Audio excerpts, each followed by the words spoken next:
సంవత్సరాల తరబడి ఎన్ని మందులు వాడినా మీ మోకాల నొప్పులు తగ్గట్లేదా? ప్రాణ పెయిన్ క్లినిక్ లో అత్యాధునిక చికిత్స. దుర్గా గారు, మనం మాటలోనే మళ్ళీ ఇంకొక టాపిక్ తీసుకుంటే, పిల్లలు ఉన్నారు అంటే పెద్దవాళ్ళ దాకా అయితే అది కామన్ అయిపోయింది. ముసలి వాళ్ళు శాపనార్థాలు ఇస్తూ ఉంటారు, వయసు వాళ్ళు శాపనార్థాలు ఇస్తారు, చెడ్డ మాటలు మాట్లాడతారు, ఇవన్నీ కామన్.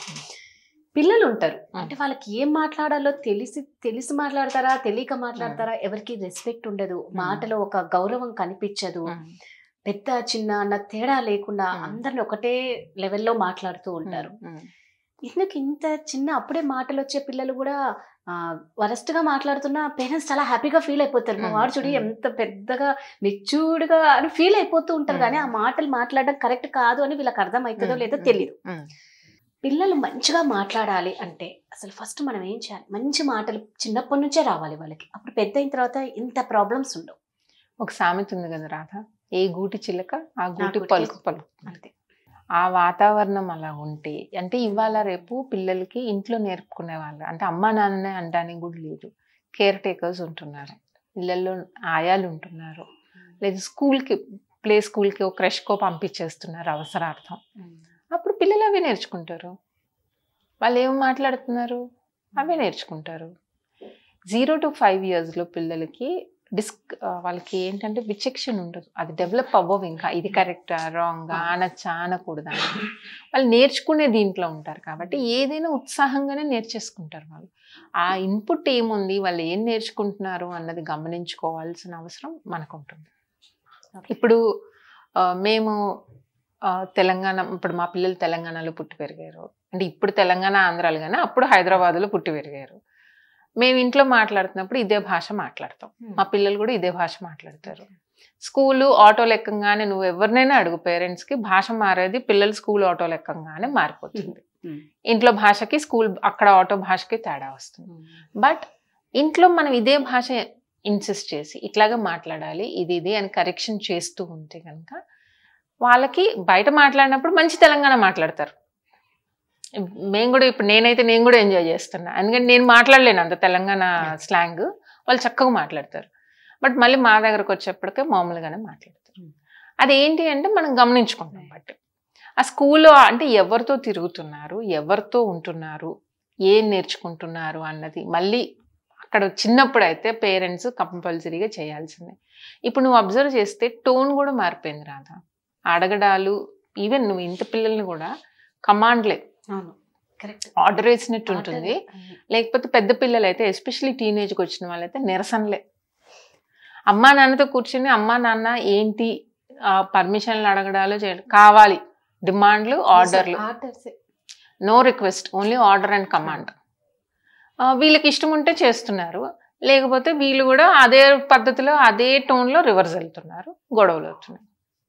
సో సంయమనం, బ్యాలెన్స్ అంటే వాళ్ళ పెద్దవాళ్ళు వాళ్ళతో ఇలా మాట్లాడాలి అన్నది అది ఎందుకు రాదు? మన ఇంట్లో మన పెద్దవాళ్ళతో మనం అలా మాట్లాడడం అనుకో. లేదు ఓ చిన్నపిల్ల ఉంది, సినిమాల్లోనో టీవీల్లోనో ఎక్కడో నేర్చుకొచ్చింది, ఇంట్లో పెద్దవాళ్ళని ఏదో అందనుకో, నువ్వు అన్నావు చూడు, మురుసుకుంటున్నారు, మురిసిపోతూ ఉంటారు. అలా మాట్లాడింది ఇలా చేసింది అని మురుసుకుంటూ ఉంటే వాళ్ళు ఎలా నేర్చుకుంటారు? కరెక్షన్ లేదు, వీళ్ళు హ్యాపీగా ఫీల్ అవుతున్నారు, ఇది కరెక్ట్ వే అనుకుంటున్నారు. అంతే. ఇప్పుడు నువ్వు అబ్జర్వ్ చేయరాదా, ఒక చిన్న పిల్లల్ని ఎత్తుకుంటాం కదా మనం, ఎత్తుకున్నప్పుడు ఏదైనా కింద పడేస్తారు, నువ్వు ఫస్ట్ టైం వాళ్ళు పడేయగానే తీసి ఇచ్చావు అనుకో చేతికి, వాళ్ళకి అది ఆట, ఎంజాయ్ చేస్తారు. అది మంచి చెడు వాళ్ళకి తెలీదు, మళ్ళీ రిపీట్ చేసి ఎంజాయ్ చేస్తారు సాగినంతసేపు. నువ్వు ఫస్ట్ లోనే ఇవ్వలేదనుకో, తీసి పక్కన పెట్టేసావు అనుకో, 2 నిమిషాలు అయితే మర్చిపోతారు. సో మనం అక్కడి నుంచి అబ్జర్వ్ చేసుకుంటూ రావాలి. పిల్లల పెంపకం అంటే అది అంత ఈజీ టాస్క్ కాదు, అంత ఫోకస్ వాళ్ళ మీద పెట్టాల్సి ఉంటుంది, అంత ఎనర్జీ ఇవ్వాల్సి ఉంటుంది. ఒక స్టేజ్ దాటాక ఏం చేయలేం. మనకి చెప్పిందే మళ్ళీ మొక్క ఏం వంగంది మానే వంగదు. ఎందుకంటే మనం ఏదైతే మొక్కల్లాగా రాదా, మనం మొక్కని ఇప్పుడు ఎట్లా పెంచి పోషించి పెద్దది చేస్తామో అక్కడ బ్రాంచెస్ కట్ చేయాలా, ఎంత నీళ్లు కావాలి, ఎంత ఇది వేయాలి అన్నది మనం ప్రతి ఒక్క పిల్లలు డిఫరెంట్. ఇద్దరు ఒకే ఇంట్లో ఇద్దరు ఒకలాగా కూడా ఉండరు కదా. అది ముందు తల్లిదండ్రులు ఆ మనస్తత్వం అర్థం చేసుకుని దానికి అనుగుణంగా గనక చేస్తే పిల్లలకి ఇది అవుతుంది. మాట కూడా అంతే, నువ్వు మాట్లాడకపోతే వాళ్ళు మాట్లాడరు. The first rule, give respect and take respect. మేము అమ్మా నాన్నలు కదా, మా ఇష్టం వచ్చినట్టు మేము ఉంటాము, మాకు కోపం వచ్చింది నేను ఇలా బిహేవ్ చేస్తానంటే పిల్లలు కూడా అదే నేర్చుకుంటారు. కోపం వచ్చినప్పుడు ఎలా బిహేవ్ చేయాలనేది నిన్ను చూసి నీ పిల్లాడు నేర్చుకుంటాడు. వాళ్ళకి రోల్ మోడల్ అదే. ఇవాళ పద్ధతి ఏం నడుస్తుందంటే నేను చెప్పింది చెయ్యి, నేను చేసింది చూడకు, నేను చెప్పింది నువ్వు చెయ్యి, నేనేం చేస్తున్నానో నువ్వు చూడకు, నీకు అనవసరం. అట్లా ఎట్లా నడుస్తుంది? అంతే కదా. పిల్లలు ఏం చేస్తారు, వాళ్ళు నువ్వు చెప్పింది చెయ్యరు, నువ్వు ఏం చేస్తున్నావో చూస్తారు. వాళ్ళకి ఆ సర్కమ్స్టెన్సెస్ వచ్చినప్పుడు వాళ్ళు అలాగే బిహేవ్ చేస్తున్నారు. మనం కూడా అంతే కదా. ఒకటి ఏదైనా ఒక ప్రాబ్లమ్, ఒక ఛాలెంజ్ వచ్చినప్పుడు ఏం చేస్తాం? అమ్మ వాళ్ళైతే ఏం చేసి ఉండేవాళ్ళు. కొత్త వంట చేయాలంటే ఏం చేస్తావు రాదా? మనకి తెలీదు, ఏదో చిన్నప్పుడు పులిహోర కలపాలి, ఫస్ట్ టైం పులిహోర కలిపినప్పుడు, లేదా ఫస్ట్ టైం ఏదైనా ఒక ట్రెడిషనల్ వంట చేయాలంటేనే ఏం చేస్తాం? అమ్మ ఎట్లా చేసేది? ఖచ్చితంగా. సో మనం ఆటోమేటిక్గా అక్కడికి వెళ్ళిపోతాం. నువ్వు నీ రూట్స్ ఏవైతే ఉన్నాయో అక్కడికే వెళ్తాం మనం. ఇది పిల్లలు అలా బిహేవ్ చేయొద్దంటే ముందు తల్లిదండ్రులు అలా బిహేవ్ చేయకుండా. ఎందుకంటే ఇవాళ రేపు పిల్లలకి వేరే చాయిస్ లేదు. వాళ్ళు ఉన్న ప్రపంచంలో అవన్నీ నార్మల్.